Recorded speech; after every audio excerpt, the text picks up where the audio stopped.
The Lord be with you. A reading from the Holy Gospel according to Matthew.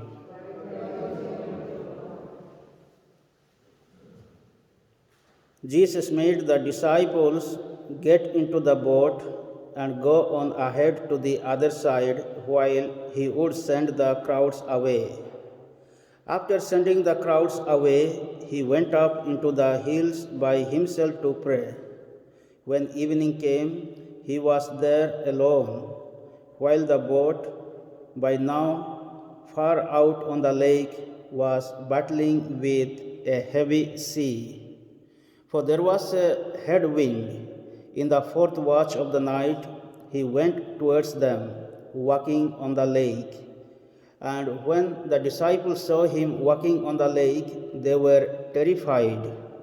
"It is a ghost," they said, and cried out in fear.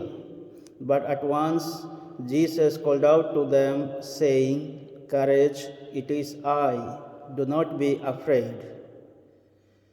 It was Peter who answered, "Lord," he said, "if it is you, tell me to come to you across the water."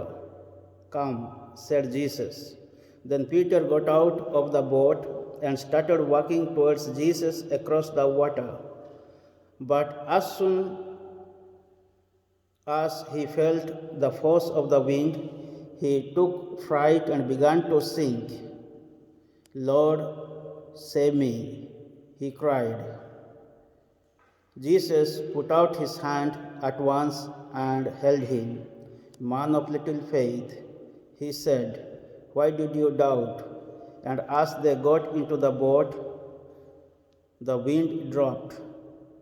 The men in the boat bowed down before him and said, "Truly, you are the Son of God." Having made the crossing, they came to land at Gennesaret. When the local people recognized him, they spread the news through the whole neighborhood and took all that were sick to him, begging him just to let them touch the fringe of his cloak.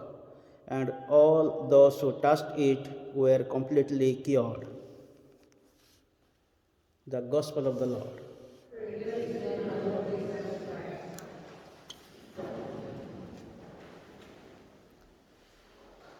In the first reading, we heard from the book of Numbers about the story of Moses, Miriam, his sister, and Aaron, his brother. So now, after experiencing the wonderful work of Moses as the leader of Israelites, after experiencing the miraculous powers of God through the hand of Moses, in today's gospel, his own sister Miriam and his brother Aaron,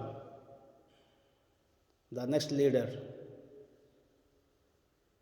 they are criticizing about the life of Moses. They spoke against Moses. And the reason was Moses had married the Cushite woman. So this is what they criticized. And God was not happy with their criticism. He was not happy because of their mentality or the way they went against Moses. They spoke against Moses and they started gossiping. They might have gossiped so much things. I don't know how long they gossiped about Moses. We do not know. But God is not happy with them. As the result, Miriam got leprosy as the punishment because she spoke against Moses, her own brother, who was chosen by God and who led the Israelites. And they are in the wilderness. They are on the way to promised land. So this is what sometimes people, those who are chosen by God, they are always opposed by the people, very especially by their own brothers or sisters or relatives or friends. The opposition is not coming from outside, the opposition is coming from within. That is what in the New Testament we find Jesus was not accepted by his own people, in his own hometown, in his own country. That is what he said, a prophet is despised in his own hometown. So in today's gospel we find Peter is facing a great challenge. As Moses faced great challenge in his life, Peter is facing great challenge in the sea. When they saw Jesus walking on the water, all of them said, "It is a ghost." They were terrified because they never saw a man walking on the water. Early in the morning, maybe around 4 to 6 o'clock, Jesus is walking on the water to see his disciples because he's going to rescue them, he's going to save them. There was a heavy wind, maybe there was a cyclone. So Jesus wanted to go with them, to be with them, to save them or to rescue them. But they said, "It is a ghost." This is what the human life. I don't know whether Jesus was recognized by the disciples or not, but in the first reading, Miriam and Aaron, after Moses is coming, the leader, they knew Moses. Who was Moses? Still, they said against Moses. So in the same way, the disciples might have also recognized Jesus. They might have also experienced Jesus is coming towards us, but still they said, "It is a ghost." And they were terrified because of the heavy wind. So what we learn from, and Jesus said, "Courage, it is I, do not be afraid." This statement is the messianic statement. Jesus reveals his divinity and Jesus reveals his messianic power and authority over the nature. Courage, it is I, do not be afraid.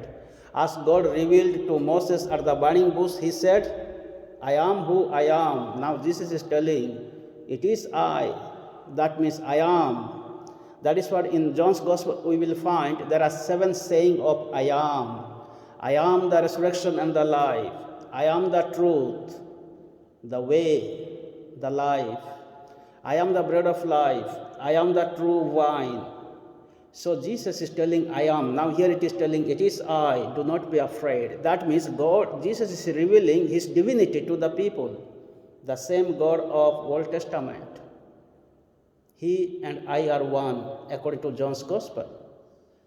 So, what we learn from today's Gospel is that when we are at dangers, difficult moments, problems, undergoing temptations, or any kind of situations, God wants to save us. As Jesus is going towards his disciples to save them, in the same way, in our own life also, Jesus or God is coming to us. But at that moment, do we recognize Jesus? Do we recognize the presence of God in our life? Most of the time, instead of seeing God himself, instead of seeing the power or miracle of God in our life, instead of seeing the presence of God in our life, it is a ghost, we say. It is a ghost. So instead of seeing God, we see ghost. So this is what sometimes even we experience during the Mass. Instead of experiencing the presence of Jesus in the Holy Eucharist, we see the presence of the evil spirit sometime. Or we see like a ghost. Instead of seeing the face of Jesus, face of God, we see the face of ghost in our life. So what is happening? How it is happening like this? This is the psychological problem, mostly. The disciples were frightened of darkness. The disciples are frightened of heavy wind. The disciples are frightened of their own life. So they have their own problems. Their own problems they put on Jesus. Even though they saw Jesus, they said it is a ghost.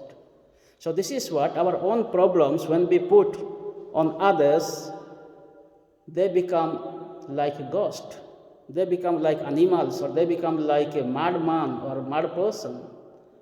Why don't we see the presence of God is in that person? So this is what we just heard from the first reading, how the Miriam and Aaron criticized about Moses. They spoke against Moses, not once or twice. I don't know how many years they spoke against Moses. That is what she got the leprosy. As we have come around this altar, let us pray. And we have come here to pray. As we heard in the gospel, Jesus went to the mountain. He left his disciples for catching fish. Then he went to the mountain to pray. And we have here, today we have come here to pray. This is the mountain. Let us spend some time. And let us experience the presence of Jesus in this Holy Eucharist. And many people, at the end, many people were brought to Jesus, and Jesus healed them. So this is what, when we come to the Lord, when we believe in the power of God, when we are bringing people to Jesus, Jesus is healing us. He is giving us power. He is giving us courage. Let us not be frightened of during this time of pandemic. Jesus is always with us. May the good Lord bless us all and help us to understand the true presence of Jesus in our prayer, in the Holy Eucharist, in our community living.